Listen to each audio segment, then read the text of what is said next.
On March 21, 2026, Elon Musk announced a massive industrial venture to push semiconductor manufacturing out of the traditional supply chain and, eventually, into orbit. This is Terafab, an advanced semiconductor fabrication project initiating its pilot operations at the Giga Texas site in Austin, backed by an estimated initial capital expenditure of $20 billion to $25 billion. The production targets are massive. The facility aims to manufacture 1 terawatt of artificial intelligence computing power per year, requiring the production of between 100 billion and 200 billion custom chips annually. To reach this, the pilot facility is targeting the highly advanced 2-nanometer process technology, scaling toward an initial output of 100,000 wafer starts per month. The modern semiconductor industry relies heavily on a fragmented global supply chain. Fabless companies design their silicon, but outsource the physical printing to massive, dedicated foundries like TSMC in Taiwan. Terafab operates outside this model. The project is driven by a tight consortium of Musk-led companies, Tesla, SpaceX, and xAI. The consortium is not attempting to compete with TSMC for outside commercial clients. Instead, they are building a closed-loop system of extreme vertical integration designed to consolidate the entire chip production lifecycle under their own control. High-volume chipmaking requires a complex global network. A processor might be designed in California, printed with machines from the Netherlands, fabricated in Taiwan, and packaged in Malaysia. Terafab collapses this entire lifecycle into a single, unified loop in Texas. This spatial consolidation is driven by intense volume requirements. Musk estimates that all existing fabrication plants on Earth can supply only about 2% of the total chip volume his operations will require over the coming decade.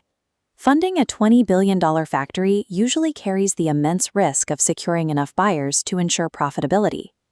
Terafab eliminates this vulnerability through captive demand. The facility's founders are its primary consumers. The assembly line will continuously churn out custom inference chips for millions of Tesla autonomous vehicles, scaling hardware for xAI's large language models, and processing units for a projected billion Optimus humanoid robots. Because this internal market will instantly absorb the output, Terafab does not need to secure contracts with outside designers like Apple or Qualcomm to remain solvent. By acting as its own sole customer, the consortium isolates its capital investment from external market volatility, allowing engineers to iterate hardware designs rapidly without shipping prototypes across the globe. There is a severe physical constraint to this strategy. Neither Tesla nor SpaceX possess the decades of highly specialized chemical engineering expertise required to consistently yield advanced silicon logic. That gap was filled on April 7, 2026, when Intel joined the project as the core manufacturing partner, tasked with refactoring the actual fabrication process. Intel is directly contributing its bleeding-edge 2-nanometer process node technology, alongside its front-end processing architecture and advanced 3D packaging expertise.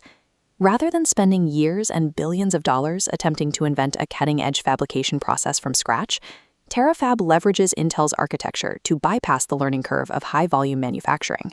For Intel, this is a strategic victory. Partnering with the Musk ecosystem provides a guaranteed anchor customer for Intel's foundry business, validating its manufacturing turnaround. Industry analysts also anticipate financial backing from the U.S. federal government. Establishing a vertically integrated domestic megafab aligns with Washington's priority to secure domestic supply chains against overseas reliance. This alliance gives Terafab the immediate technical capability to scale its output, while delivering the momentum Intel requires to reassert its position against TSMC in the advanced node race. Scaling artificial intelligence on Earth faces strict thermodynamic limits. Expanding terrestrial data centers rapidly overloads local electrical grids and requires the consumption of millions of gallons of fresh water for evaporative cooling. Relocating compute clusters to low Earth orbit provides a distinct engineering solution: access to limitless solar energy capture and zero freshwater cooling consumption. By placing data centers in a dawn-dusk sun-synchronous orbit, the satellites remain continuously exposed to sunlight, generating highly efficient solar power 24 hours a day without grid constraints. However, cooling hardware in space presents brutal difficulties. On Earth, convection and conduction transfer heat into the surrounding air and water. Space is a vacuum. Those forces do not exist, meaning the gigawatts of heat generated by AI processors become trapped around the hardware. The only physical method to shed heat in a vacuum is through infrared radiation. To prevent the silicon from melting, an orbital server requires astronomically large, heavy radiators to dissipate the thermal load. The environment also lacks the protection of Earth's atmosphere. High-energy solar particles and cosmic radiation continuously bombard the hardware, randomly flipping memory bits and permanently degrading standard commercial GPUs. To counter this decay, Terafab is engineering a specialized category of space-grade silicon, the D3 chip, explicitly built to operate under extreme radiation and temperature swings. Physical maintenance in orbit is practically impossible.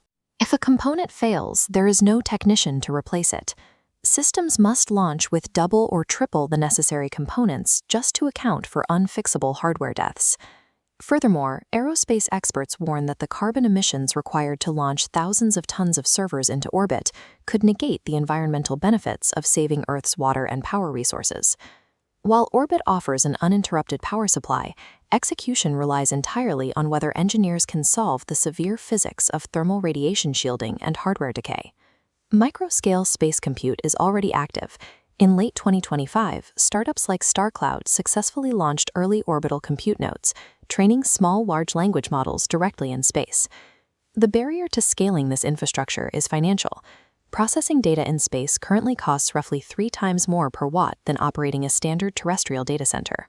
Commercial viability hinges squarely on the payload capacity and launch cadence of SpaceX's Starship platform. Analysts project a critical operational window between 2028 and 2030, where the maturation of Starship is expected to drive orbital launch costs down from over $1,500 per kilogram to under $500. That specific cost reduction is the mathematical inflection point. At that price, placing a server in orbit becomes cheaper than acquiring the real estate and grid power required to construct a facility on Earth. By the mid-2030s, commercial real estate projections and feasibility studies, like the EU's Ascend initiative, expect gigawatt-scale orbital clusters to achieve total cost parity with ground-based data centers. Moving massive data processing into the vacuum of space is a strict economic equation waiting for the right launch vehicle to solve it. Over the next 10 years, the traditional horizontal foundry model will likely splinter. If Terafab reaches its 1 terawatt goal, other tech giants like Google and Amazon may construct their own vertical, closed-loop megafabs.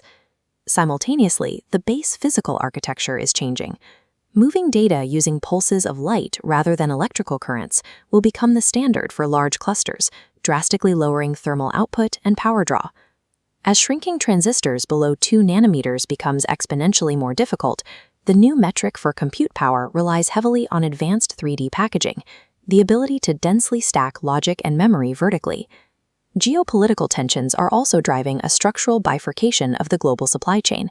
Heavily subsidized Western manufacturing hubs will operate in contrast to Eastern foundries like SMIC, which are establishing parallel ecosystems independent of Western lithography tools. The definition of a high-performance chip has evolved. Modern hardware is now judged by its macro architecture and geopolitical resilience, moving beyond the simple metric of transistor density. Terafab represents an attempt to brute force a new infrastructure for how we process information. Its execution relies on a specific triad: Intel's foundational process nodes, the captive internal demand of Tesla and xAI to ensure solvency, and SpaceX's logistical capability to deploy the hardware. This consortium is attempting to physically uncouple the rapid scaling of artificial intelligence from the harsh energy and water constraints of the planet. Whether they achieve this through localized vertical integration in Texas or gigawatt-scale data clusters orbiting in a vacuum, the physical footprint of computing will never look the same. If you found this valuable, please hit the like button, share it, and subscribe to KYC AI Labs for more science behind the AI headlines.